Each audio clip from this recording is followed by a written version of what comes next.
Welcome to Sweet Life Beat Life. We hope this video helps. In this video, I will show you how to make SpaceX landing legs in SFS using an easy method. First, begin by selecting a structural part, such as a fairing or a fuel tank, as your rocket's base.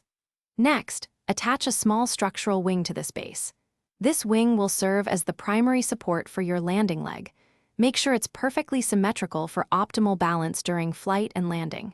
Then, integrate a hinge part to enable the leg to fold neatly against the rocket and extend for a smooth touchdown. Now, let's build the leg itself.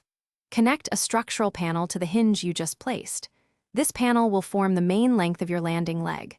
At the very end of this panel, attach a small landing gear piece. This will absorb impact upon touchdown. You can adjust the panel's length to get the perfect leg extension for your rocket. For deployment, use a separator or a decoupler, which will release the leg into its landing position when activated. To make your landing legs look authentic and function flawlessly, focus on aesthetics and stability.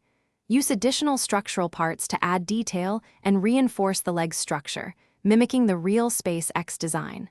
Apply appropriate paint and textures to achieve that iconic look. Ensure all parts are clipped correctly to maintain a clean, integrated appearance. Finally, rigorously test the leg's stability by simulating several landings to confirm it can withstand the forces of touchdown. For optimal performance, thorough testing and optimization are crucial. Conduct multiple test flights, focusing on how the legs deploy and absorb impact.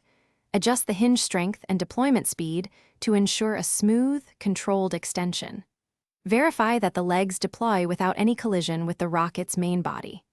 Lastly, optimize the leg's weight to maintain an excellent thrust-to-weight ratio, ensuring your rocket can still achieve its desired altitude and velocity with ease.